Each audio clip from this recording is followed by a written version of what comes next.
Yes, we are recording now. Okay, so how do you want to do this? Are you going to ask questions, or do you want me to just speak freely? No, please speak, and I will listen. And Okay. during some time, I may also ask question. Okay. And yes. Right. Okay. So Ming Sheng has Yes. asked me to say something about the history of the CASTEP code. So I will attempt to do that, but I will get my excuses in first, which is that I've always had an appalling memory. So I'm sure I'm going to miss lots of bits, but maybe Ming Sheng will prompt me to fill in all the spaces. Okay. But anyway, I will sort of start and we'll see how far we get. Okay. So the story of CASTEP really starts in 1985. I had studied in Cambridge, I'd done my PhD in Cambridge. I'd become a college research fellow at Pembroke College, and up to that point I was a theoretician working in condensed matter, but did really no computation at all. In fact, I had no interest whatsoever in getting very heavily involved in computation. Back then, it was always stated that if you wanted to get an academic job in the UK, you would have to go and work elsewhere for a time. And so I applied to a number of places in the US for postdoctoral positions. And I did a tour at the end of 1984, visiting various places. And historically, of course, the place to go for condensed matter physics in the US was Bell Laboratories, and I visited, I gave a talk there, and they didn't offer me a position. I also visited Richard Martin at Xerox, and also went to Cornell University, which was kind of like one of the centres for condensed matter. And in passing, I think it was Peter Littlewood had recommended to Volker Heine that I also apply to MIT and go and visit John Joannopoulos, who had sort of just become established there. But it was very much a backwaters. I mean, MIT now, everyone says, oh, it's really famous, what a great place to go. MIT firstly wasn't as well known back in the 1980s, and the bit of MIT I was in, which was a theory condensed matter group in physics, was really a backwater where they hadn't tenured a professor for 25 years until they did so for John Joannopoulos. So it wasn't kind of like the obvious place to go, but when I went for my visit, I was just inspired by John and the work he was doing, and although it was computational, I thought, okay, well, I can run a few computer calculations and that will be fine. So anyway, I arrived there, and for the first month I was asked by John to look at cluster structures and think about the way of clusters growing. So I did that.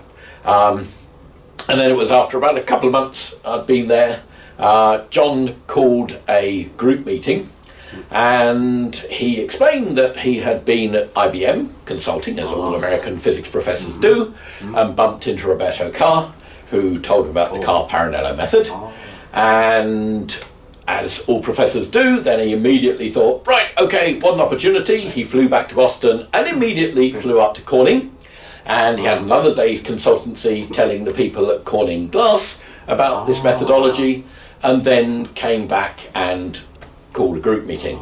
So to put this in context, I mean, John had worked with Marvin Cohen, and so he was one of the early people into density functional theory calculations.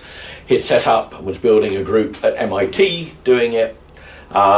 So he, of course, knew about the potential of the methodology and saw that the ideas that Roberto Carr was talking about, things that now, of course, are well known as the Carr-Parrinello method, were the ways of hopefully expanding what you could do with density functional theory calculations.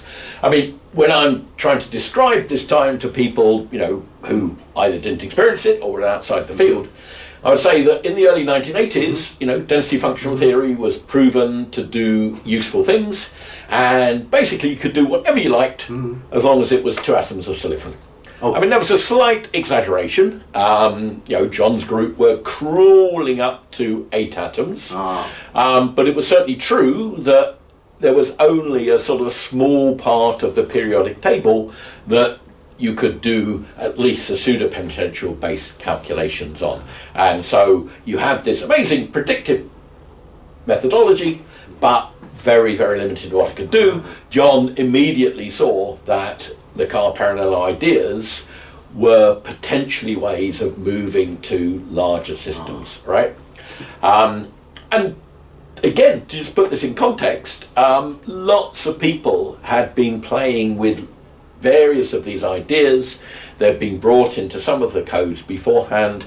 So certainly the idea of doing iterative matrix diagonalization rather than explicit matrix diagonalization was well known. Richard Nees and Sverre Freund have been doing this for a very long time. So that in itself wasn't new. The idea that you don't go to full convergence of calculations before you calculate forces and you match them and overlap the processes again was standard in the methodology.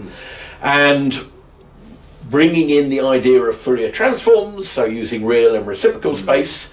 I know for a fact that a group in Edinburgh were already playing around with that. So if you looked, again, if you look back pre-Car Parallelo, then elements of what they put together were being used by different people, but of course what Car Parallelo did was bring the whole things together, so you get all the advantage in one. Okay, and of course it was the most oversold technology in the history of the world.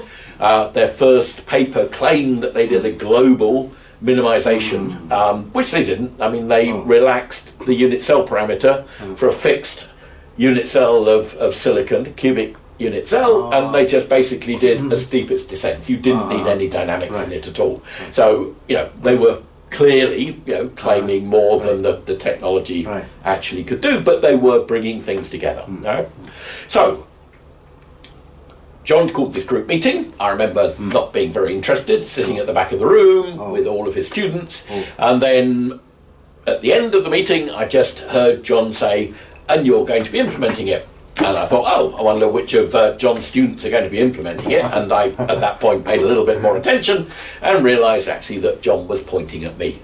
And so, very much against any of my particular desires, I suddenly got given the job of creating a new set of codes based on this technology. So it was kind of like 2 or 3 months work to get a very primitive set of codes working. So the first set of codes were restricted to orthorhombic unit cells. They only worked with local pseudopotentials. Of course, back then it was only local density approximation. So everything was reduced down to the simplest possible form, simply as a test of whether actually this technology worked. The people that John had gone to visit at Corning were Mike Teeter and Doug Allen, and they started, again, developing a set of codes. We did have occasional exchange of ideas, so some of the ideas I had about increasing the time step for the dynamics, I shared with them. I hadn't twigged to Fourier transform because I wasn't a computational person, so they gave me useful information about that, so we swapped things backwards and forwards. And of course that Corning code became the plane wave code a number of years later. Maybe we'll get back to that when we talk about the commercialization of the code in due course, but actually ended up as the foundation that the Abinit code was built on. So that came out of the code that Mike Teeter and Doug Allen created at Corning. Okay. Anyway, so back to MIT. After a couple of months, then we had a set of codes that were working. John, in his sort of previous work, had created some good local pseudopotentials for certain elements. And once the codes were working, then he got a number of PhD students in the group to work with me. So we did calculations on germanium surfaces and reconstruction of germanium surfaces. We did calculations on germanium selenide, again, because they were good local pseudopotentials for both of those that Eugene Tarnow did. And so we were sort of cranking out largest calculations, 30 or 60 atoms on newly installed computers that had just arrived at MIT.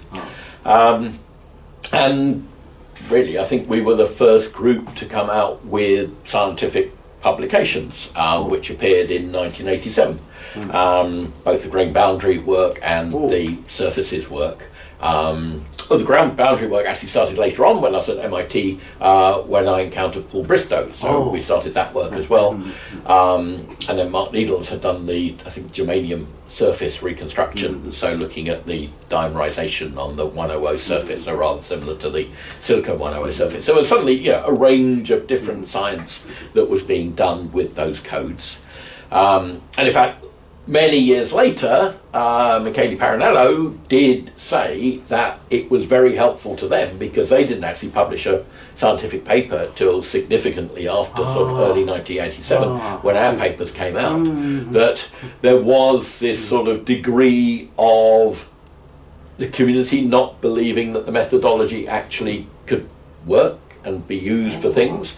They certainly had various issues as they applied it to different systems. So in fact, after the event, he said actually it was very helpful having some science coming out in 1987 showing the methodology actually working and doing science. Anyway, so I was only at MIT for 1 year. I came back to Cambridge, where I had this college research fellowship, and continued to carry on trying to do the work. And it did take quite a number of years before things really started moving in Cambridge. So I had some postdocs, I had some PhD students, and somehow things didn't really move forward very much.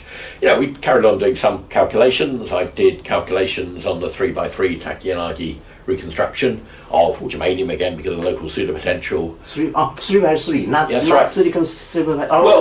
It's a family of reconstructions. All right, so you can do three. You can do it basically in 2n+1 unit cells. The 3x3 required us, I think, to do 68 atoms in the unit cell, so that was doable on the computers then, and was the smallest member of the family. So just as background information, what kinds of computer? So when I came back, there were Cray computers available nationally in the UK. I mean, Richard Needs, who was already in the TCN group, he had actually spent a year with Richard Martin in Xerox. So already in Cambridge, we did have that set of density functional theory codes that Richard and Sverre Freund in particular were continuing to develop. They were the ones who were, moving ahead with iterative techniques. So there was already a density functional theory expertise within the group when I came back, and but they remained somewhat separate. I mean, there wasn't that much, but certainly there was no code dissemination between the two. Although occasionally we would sort of discuss problems and potential ways of solving them. So, with an established staff member in that field, I did get students and postdocs, but things didn't really begin to gel until a number of years later. Then Volker Heine, without actually asking me or my permission or whatever, volunteered this new approach to doing density functional theory calculations to be the flagship project of one of these UK collaborative computational projects. So CCP9 is the one within the remit of electronic structure. When they were set up, the CCPs were meant to have a range of sort of responsibilities. So one was to sort of enable the community. Another one was to sort of maintain existing software as it you change computers. But the other one was to also develop new methodologies. Okay, and so Volker said, we got this wonderful new methodology, this should be a CCP9 flagship project. So that all got accepted and approved. I don't think it was actually part of a grant application. It was kind of like money already available within these CCPs for doing these flagship projects. But he came back to Cambridge and he said, I've got great news. I've got some funding for you to have a postdoc to develop the code. And I said, that's great. And he then said, and then all you have to do is give your code away to everyone. Right. Which was kind of like, all right, okay, well, that's kind of like the rules. But what it did mean is that we did have postdoc support. So we had actually postdoc for a period of time, who very unfortunately was killed in a road accident at the Psy-K Total Energy workshop. That was Xudong Weng. And then Victor Millman volunteered himself to basically take charge of putting together the various, so I guess, people who've worked with me, had done lots of different things, So Björk Hammer was here. He had developed the code to do non-orthorhombic unit cells. There was work on, more generalized pseudopotential. So lots of bits of work have been done, but it was all very sort of scattered. It wasn't in a single code. And what Victor basically did was bring all of these things together into a single unified code, right? And as we were meant to disseminate this code. What was Victor's original mission? So he was here as a postdoc, and I guess, I as I say, I have a terrible memory. I really cannot remember what he certainly wasn't working with me. It was possible he was just working with Volker on something or other, maybe all electron calculations, something like that. But he volunteered himself to take on the job of the CCP9 postdoc, basically putting together a suite of codes. So I guess this takes us into either 1990 or 1991, which was when we had the set of codes, all the bits of code brought together into a single code that was now in the state that it could be distributed. And so we do what, of course, is commonplace in electronic structure field, is that you organise a summer school, and at the summer school you tell people about the methodology, but you also give them hands-on experience, and also we gave people the code to be able to go away and do whatever calculations they like. So this school was going on, and I remember being in Volker's office. Richard Neves was there. I'm sure Carol Kuntz was there, and I was there. And I'm not sure who said this, whether it was Carol or someone, but said, you've got this school, you've got all these people learning how to use the code, but you don't have a name of the code. Because up to then it was just, it's our total energy density functional pseudopotential code. We didn't have a name for it. So this must, I think, be the last day of the summer school. It was in the afternoon. It was like, no, you've got to have a name for the code. So I don't know how many minutes it took, and I don't know how many contributions there were from different people, but what we came up with was kind of like a description of what the code was, which was the Cambridge. So CA. S was sequential. Because sometimes serial appears. So serial or sequential? Well, I think we called it sequential. Because I think that was more obvious compared to parallel computing in the early days. And then total energy package. And the reason that we put the S in there, well, firstly, it sounds better, CASTEP than CATEP. But also we had already started engaging with various people on parallelization, particularly EPCC. So already a branch of the code had disappeared off to be parallelized, because we were also involved in this UK Car Parallelo consortium, which was about access to big parallel computers. So there was a sort of a separate stream. So I think simply, given the terminology today, I'm sure that, did we call it sequential? I don't know. It could have been serial. Doesn't really matter. It's the same difference. But that was how the name was generated, and that was a code that we passed on to people. I guess when people say what was the biggest mistake of your life, the biggest mistake of my life was that we didn't get people to sign formal license agreements when they took the code. It was just, you're welcome to do whatever you like with the code, but please do not distribute it. If someone contacts you and says, I want to do this as well, get them to contact us, okay? And it was just, said in a room to these people, and for the most part, completely and utterly ignored. The most extreme example of this being, of course, VASP, which was that stolen CASTEP code, where they simply added the ultrasoft potentials stolen from the Car Parallelo code, and then they created VASP, all right? I think they finally do admit it, but, they broke what was an honour code of trust, saying do not distribute, people can come to us if they want the code. That's the truth of it. Everyone knows it. I don't know why this hasn't been stated more publicly. A lot of people have tried to hide the facts. But, I mean, and actually there are numerous other total energy, superpotential, density functional theory codes around, where people further developed the code and then gave it a new name and it became their code. Yeah, that wasn't quite so bad. It was the way that suddenly everyone was using fast, failing to actually acknowledge that it was Castor. Okay, and that's kind of like a slightly sore point. So that was the biggest mistake of my life, not demanding. But you didn't back then. You had sort of honour and people didn't misbehave. But that's life.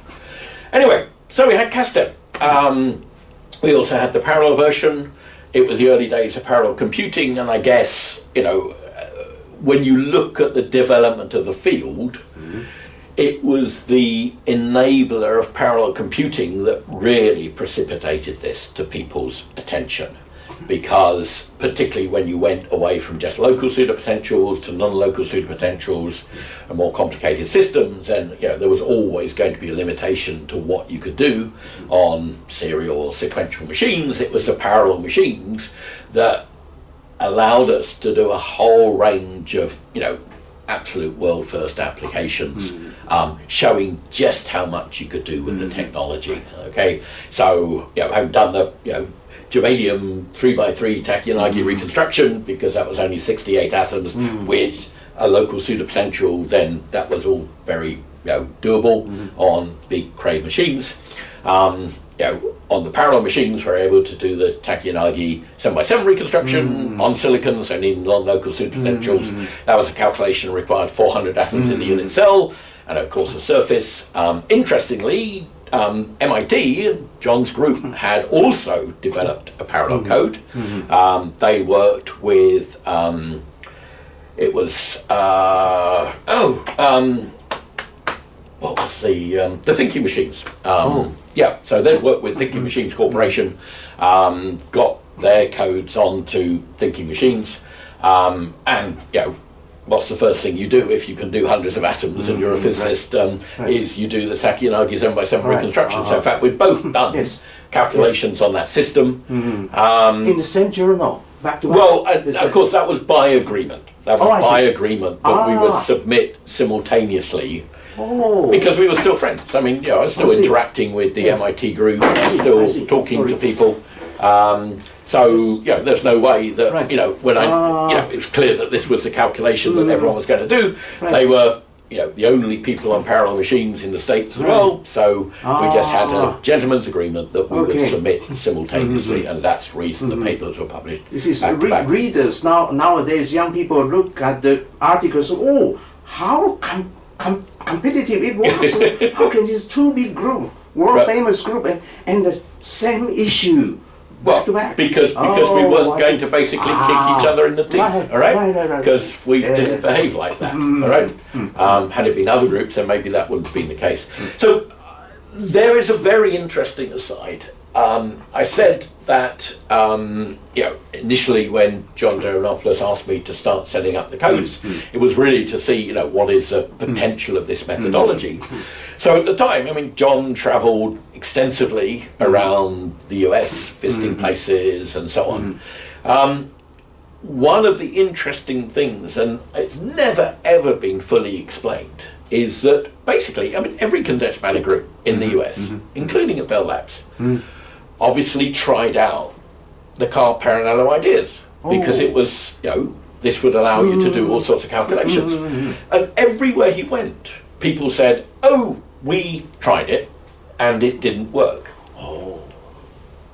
And he would have to say, well, okay, we've actually found that, yes, it does work, and we're able to do some interesting things with it. So I have my own hunch of what happened, but it's never ever been explained why so many groups tried to do this and didn't actually succeed and gave up after a relatively short space of time.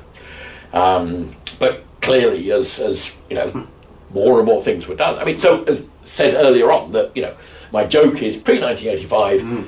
Total energy, density functional theory, superpotential calculations were, you could do whatever you liked as long as it's 2 atoms of silicon. And this was very much, of course, the work of the Corning group, Mike Teeter and Doug Allen. I mean, obviously, Corning, glass, what did they want to do? They wanted to do, the silica type materials. So they did calculations for quartz structures, and they were, very, very accurate. And it turned out that there's absolutely no reason at all why you can't do oxygen or other first-row elements. You just need a lot of plane waves. And the problem is, when you're on very limited computers, you couldn't put enough plane waves in, so you couldn't actually converge the calculation. And it's also fair to say that, of course, the pseudopotentials that were available at that time really paid very little attention to how many plane waves you would need to describe accurately an atomic orbital, and as a result they were very, very hard, and so completely unconvergible. Perhaps if someone had said, oh, maybe we might be able to make a softer pseudopotential, perhaps that breakthrough would have happened before then. But I think it was their 1989 paper, wasn't it, where they did or 88, 89, where they did calculations on the quartz structure and, of course, predicted that perfectly. So, by the late 80s, it was clear that this restriction to, around silicon in the periodic table not being able to do first-row elements, disappeared. And then, of course, immediately, all these people who said, oh, it doesn't work, said, oh, but you can't do transition elements. And that links in, of course, to some of the work that you're involved in, Ming-Sheng, with Dave King, where people started looking at transition elements, and suddenly, it's not that everything was right, but suddenly you were able to find some things where density functional theory worked. Of course, the whole of the decade of the 1980s was really interesting because, of course, in physics, you'd had the density functional theory breakthrough, you had the proof that this really could do essentially predictive calculations. The chemists, of course, were wedded to exact solutions of Schrödinger equation. So, in much the same way of, okay, the physicists could do everything you liked as long as it's two atoms silicon, the 1981 sort of status of the field. Of course, the chemists could do everything that they liked as long as it was 2 electrons fixed, right? And that was 1981. Right? And then there was a fun decade where every time you had physicists and chemists together in any sort of meeting with quantum mechanical simulations, it would be, oh, but density functional theory doesn't work, said by the chemists, all right?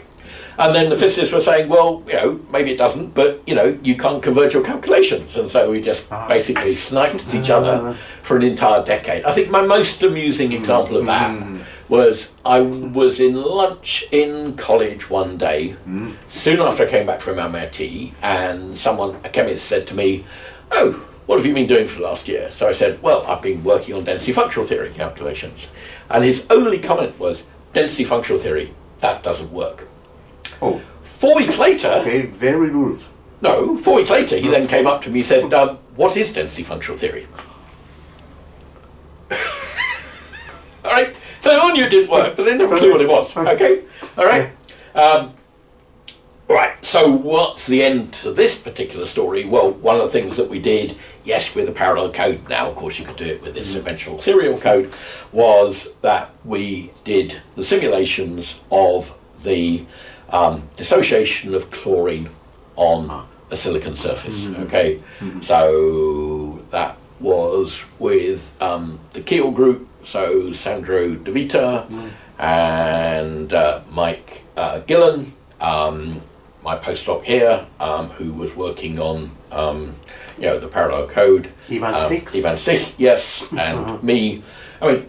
It was the obvious thing to do. You're doing surfaces, you've got dynamics, what are you going to do? Well, you're going to observe a chemical reaction. So there was lots of questions. I remember when Ivan was giving a presentation, he at that time already linked to the purpose of that simulation will be very useful for semiconductor industry to wash away some chemicals. That is already very... Yeah. What we should have done, of course, is done fluorine, because fluorine is by far the sort of more important chemical in processing and etching. But fluorine is particularly difficult element to do, and particularly for density functional theory, it would have been a harder pseudopotential, so you wouldn't be able to do the basis set, but also it's one of these ones which is a very correlated atom, and so probably wouldn't work within density functional theory. So, for lots and lots of reasons, then we did chlorine on silicon. And so we did a whole run, well, not many, we did 5 simulations where we basically took chlorine above silicon 100 surface, 111 surface, which surface was it? 100. And just basically threw the chlorine molecule at the surface in a number of different orientations at different positions on the surface, and just waited to see what happened. Okay, of course, this is only picosecond timescales. I mean, this is one of the Achilles' heels of explicitly doing density functional theory calculations. So, if you hadn't had essentially an instantaneous, reaction, then you'd just been stuck with a molecule stuck on the surface. But fortunately, we saw the dissociation process in, I think not all, but most of the simulations. If you want to really get the message across, what you need, of course, is actually to have a video of the process. Of course, there wasn't any software available to create movies of atomistic motion, right? The person who was in charge of our consortium, Dominic Tilsley, who is one of the great heroes for me in the whole of the rise of CASTEP, CTEP and all the rest of it. He headed this UKCP consortium, early adopters of parallel computing in this field, and he wasn't co-author on any papers, he didn't take any credit for it, but he was the person who sort of made sure that things happened, and when we were messing around not getting anywhere, said, look, you've really got to go on and produce some things out of this. So great unsung hero for his contribution to all of this. Did also a lot on the political side, making the thing happen in the first place, and so on. But he was aware that Silicon Graphics were creating some software for doing atomistic movies. So we sent Sandra DeVita off to Basel, I think it was, to work with, I think it was Michael Teichner from Silicon Graphics, to actually use their pre-production software to generate the videos. Baking heard about what we'd done. He invited me over to give a talk to the surface chemistry group. And so it was just like, you put the video in, you just say, okay, well, all we've done is put in atomic numbers, and this is what happens next. And it was like, chemistry happening before your eyes. This is sort of 1991, 1992. So we're doing hundreds of atoms, dynamical simulation, watching a chemical reaction happen. And let's be honest about how far the quantum chemists had got with their explicit solution of Schrödinger equation. Basically, they got to 3 electrons, right? So the physicists had gone from 2 atoms of silicon to hundreds of atoms or whatever, dynamical simulations, actually tons of properties on top. The chemists basically gone to 2 to 3 electrons, right? And although he wasn't there, I have 2 independent witnesses that Nick Handy, who was one of the gurus of quantum chemistry, he was the author of the CADPAC code in Cambridge, was seen in the chemistry labs. He'd obviously heard about this from people, so he wasn't actually at the talk itself, but he was seen the following days walking round the chemistry laboratories in Cambridge, muttering, quantum chemistry is dead, quantum chemistry is dead. And the reality is that within the next 18 months, all but about 1.5 quantum chemistry groups in the world converted over to using density functional theory. Okay, never apologised for telling us that it didn't work, but anyway, so to me that was a pivotal moment, because at that point the competition is lost. Actually, I argued that it had gone far too far the wrong way, because we know density functional theory is always going to be approximate. It's never going to be exact. So of course you need people to stay with exact solutions of the Schrödinger equation, or methodologies that are in principle exact, to complement what's happening with density functional theory. And I think there was far too much of everyone going over everything has been done by density functional theory, and now of course we've seen the rise of a lot of different quantum chemistry or exact methods to complement it, so it's come back. But there is absolutely no doubt, although of course the chemists will never acknowledge it, that was a pivotal thing that meant, I don't dispute they'd all been talking about density functional theory. Yes? I know that Handy and Popel talked about, this density functional theory, maybe you ought to put it in our code, but they hadn't, until there was no choice, because they had made themselves irrelevant if they didn't also have the density functional theory capability in what they did. So, and that was a pivotal thing. Obviously, you need other things as well. I mean, why was there so much argument between the physicists and chemists about density functional theory in the 1980s? Do you know? Let me ask Ming Sheng. Why did chemists not believe that density functional theory worked? What are the only things that chemists care about? Maybe those scientists believe hard work will be rewarded and no free lunch. How can reasonably accurate result can come from such fast calculation? It's a very simple observation, right? Oh. Physicists couldn't care less about the energies, all right? If you're condensed matter physicist, because the energy is infinite, right? Right. So all you care about is things like vibrations, things about bond lengths, okay? If you're a chemist, what are the only things you care about in a chemical reaction? The energy, products to reactants, and the barrier height, all right? Yes. The local density approximation, for all its faults, gives vibrational frequencies for many things remarkably well. It gives structures remarkably well. Right. And it gives energies absolutely appallingly. Oh. So, if a chemist tried local density approximation, the results would be rubbish. Hence, they'd say it doesn't work. All right. So, the movement, the anticipation of density functional theory being important, did of course then lead to next generation of density functionals.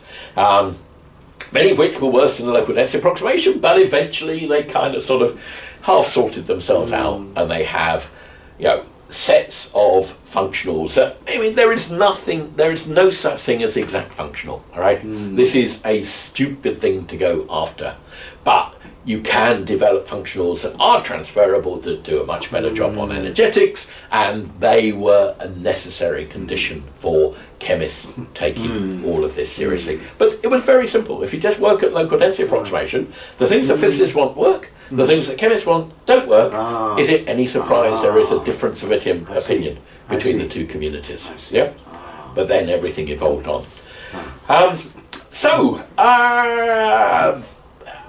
would, obviously a lot has happened, in the intervening whatever it is, so kind of like 25 years, more than that. But, to me, the sort of the primary elements of, density functional theory calculations, pseudopotentials, it was pretty well all in place by the mid-1990s. Obviously there's lots you can do in terms of adding functionality. You can come up with better density functionals, you can increase capability, you can produce, faster codes, although, that has been much more difficult to push on, compared to when I entered the field. I often do this comparison because I get so annoyed when people say, oh, you just use big computers. When you look at any field in computational science or engineering which is moving rapidly, and there are lots of fields, lots of people have done this analysis, it's pretty well universal. What you will find is that for every factor of 10 performance increase that you got by having a faster computer, a Moore's law driving you, that changes in software and the algorithms and the way that you do the calculations buys you a factor of 100. Oh. You could do the calculation. If nothing had changed from 1981 and we were just using faster computers, I think we would be probably up to about, 70 or 80 atoms. All right, you can do the calculation, right? Because it's cubic scaling. And linear length scales would be hardly changing at all, right? So if it's just driven by Moore's law, you really don't get very much improvement. And this is not just about our codes; it's about every field where you get that burgeoning. It'd be just as true of artificial intelligence, machine learning, just as true of computational fluid dynamics. It's a combination of software and hardware. It's not just driven by hardware on its own. And most of those gains in our field have been arrived at by the 1990s.